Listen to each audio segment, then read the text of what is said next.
Alright, so right now I'm working on Marshall McLuhan.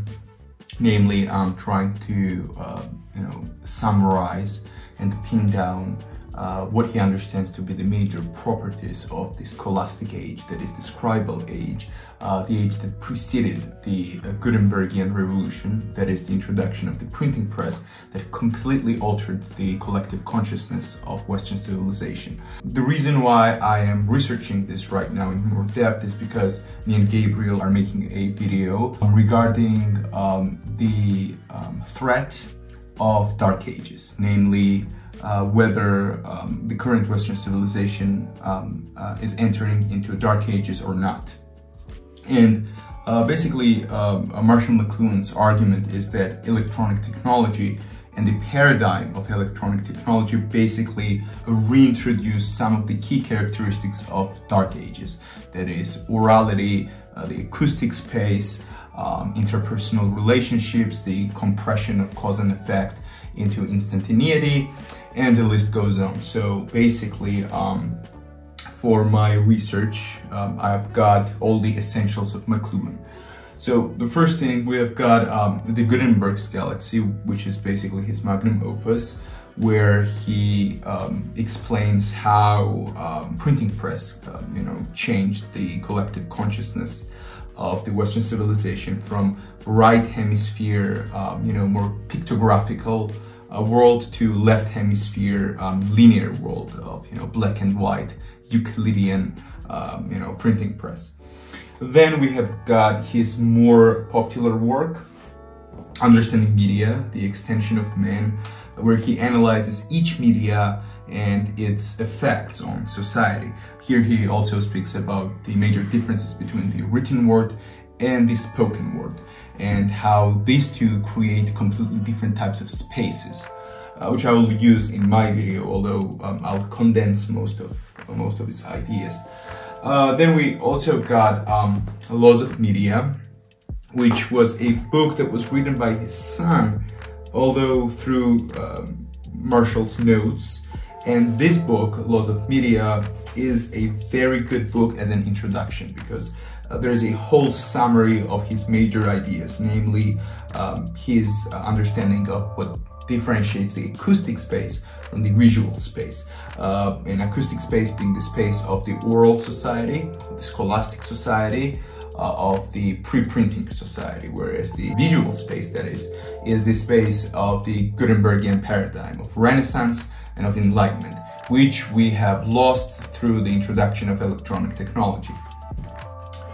So we also have got McLuhan Unbound, which is basically a collection of his major essays where you can basically witness how he develops those ideas through time. And there one essay that I will basically reread right now is his essay named Culture Without Literacy, where he also analyzes the impact of electronic technology and how it retrieves the oral nature of the pre-Gutenbergian paradigm. And also what we've got here is Leonard Schleyn's work, The Alphabet versus the Goddess, which is a very good work.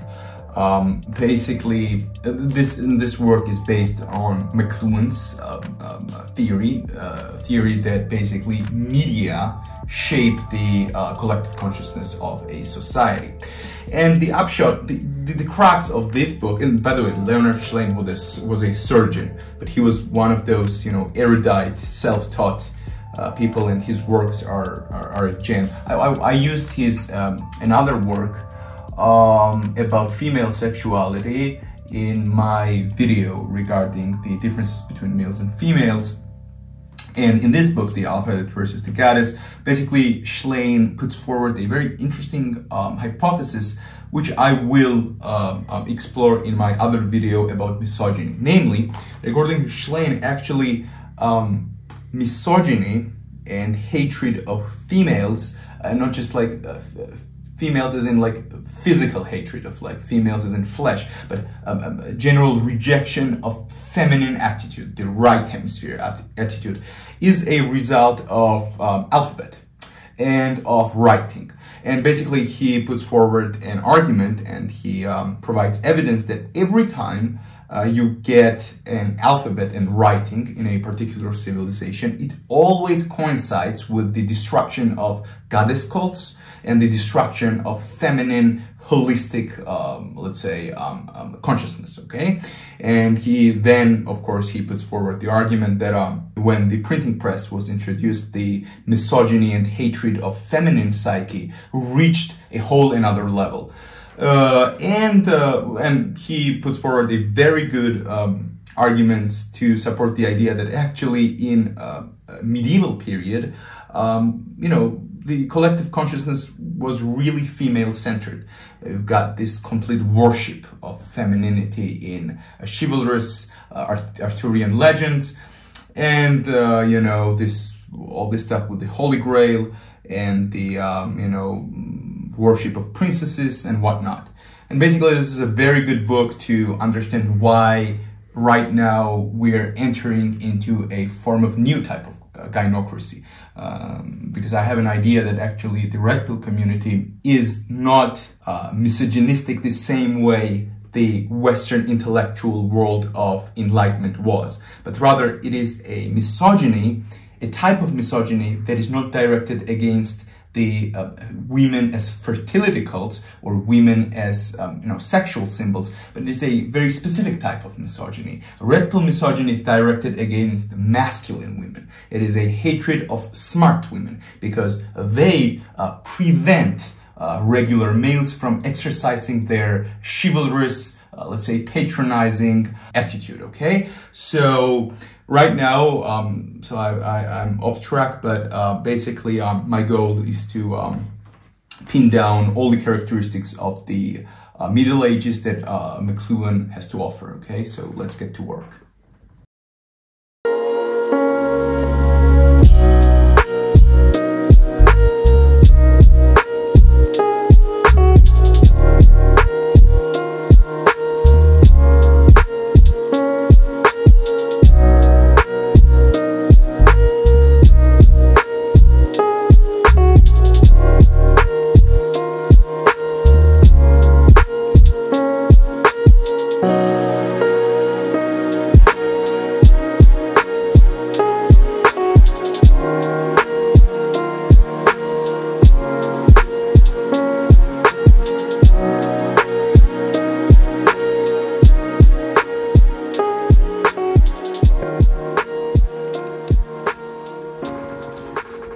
So while reading the Leonard Schleine's book, the Alphabet versus the Goddess, basically he analyzes the reintroduction of the right hemisphere feminine mode of being in the electronic age, since he is influenced by Marshall McLuhan. And right now, and as you might know, Marshall McLuhan didn't live during the introduction of computers. There were computers when McLuhan lived, but not like the personal computers that we have at homes right now.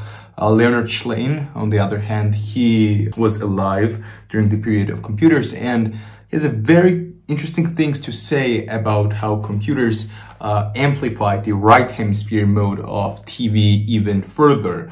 So if TV, according to McLuhan, basically amplified the right hemisphere feminine mode of being, you know, because according to Marshall McLuhan, to give you a quick breakdown, basically the low definition TV, it was a participatory medium because you had to fill in the gaps. So basically TV accentuated interpersonal relationships, this more organic type of, you know, communication, and it brought forth the culture of hippies and beatniks and, you know, all these things about spiritual exploration, the critique of the left hemisphere, critique of science, you know, postmodernism and whatnot. And there were lots of scientific studies that showed that watching TV basically activated your right hemisphere as opposed to the left hemisphere, which is activated when you're reading books. And basically, so the TV created this right hemisphere environment where people basically were disconnected from their private, isolated mode of being when they were reading books, and now they are gathered around the campfires when they are watching TV, in families, and it retrieved back the old, pre-cultural mode of being with shamanism, with heroes and electronic saints, basically because in the TV you've got this reintroduction of goddesses and queens and celebrities, which basically prefigure this form of pagan deities. But now when it comes to computer and using a keyboard and a mouse, Leonard Shlain has a very interesting things to say, which I didn't expect. So basically, is this idea that, let me see. Okay, so he has this idea that keyboard substituting the writing with a pen is a shift to a right hemisphere even further.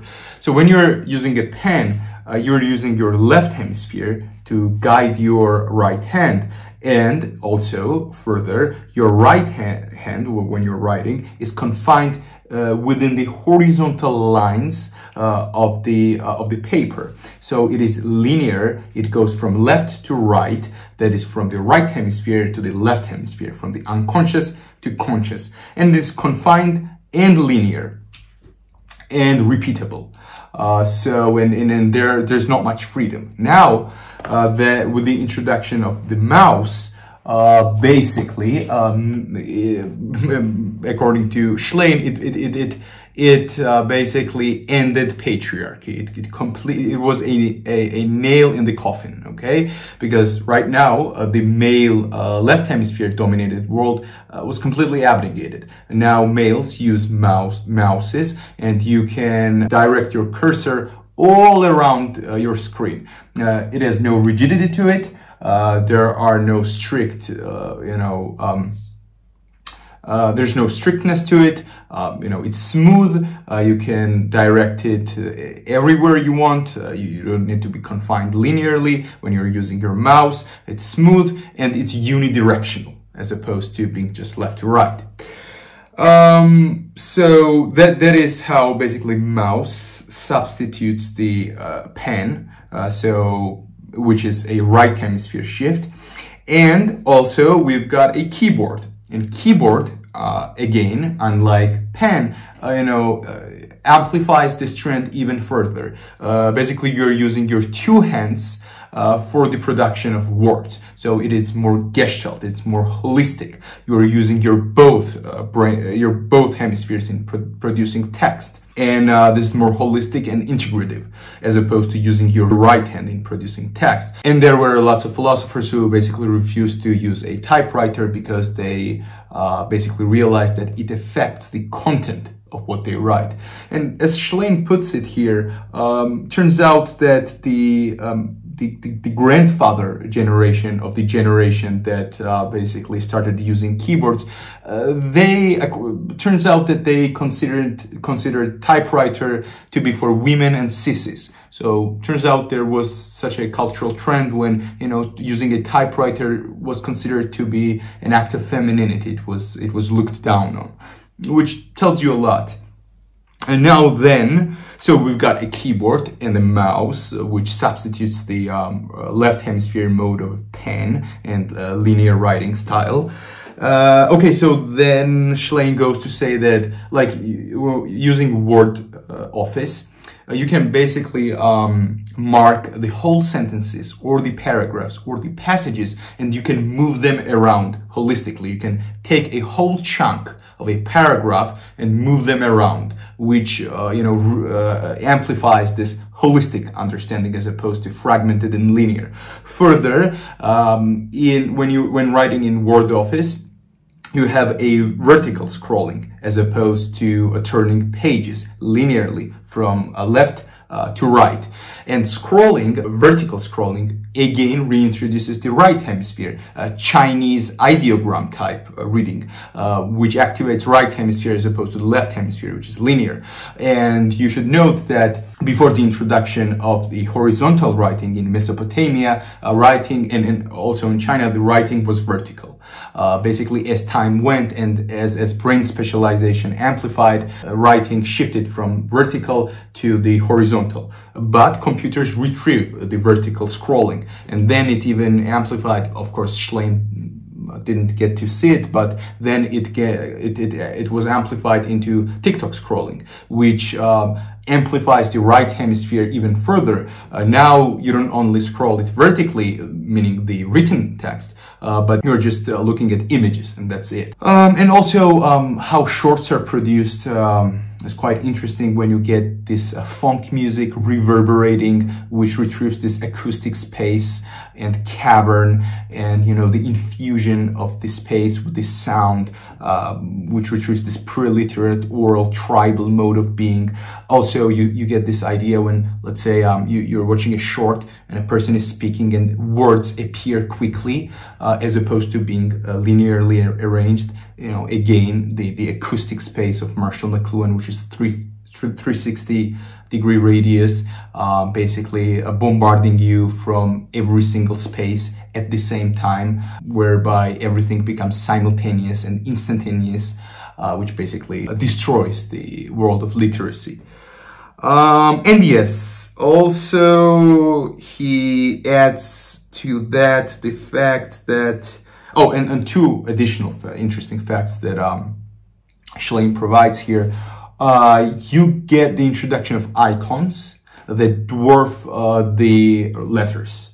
So you get a trash bin icon, and you get the word trash or recycle bin beneath it. And basically icons trash the words. No pun intended, where you get a trash bin as an icon instead of a word, which retrieves this iconotype reasoning. And he says that basically logos gave way to logo, from word to picture. And also he says that in the computer age, people neglect the phonetic value of words. And what they do with computers is that they use letters to arrange illustrations. So for example, imagine using the word A and creating a Christmas tree with it by, arranging those words in such a fashion to create an illusion of something, a real object like a Christmas tree, for example. Again, icon dwarfs the letter, and this example is the most aggressive one, using phonetic deworlded alphabets to create an illusion of a real pictographic object. So yeah, so this is very interesting. Probably the video is going to be pretty captivating, as there are lots of examples that point to how electronic technology retrieved the old tribal acoustic world. So that's it for now.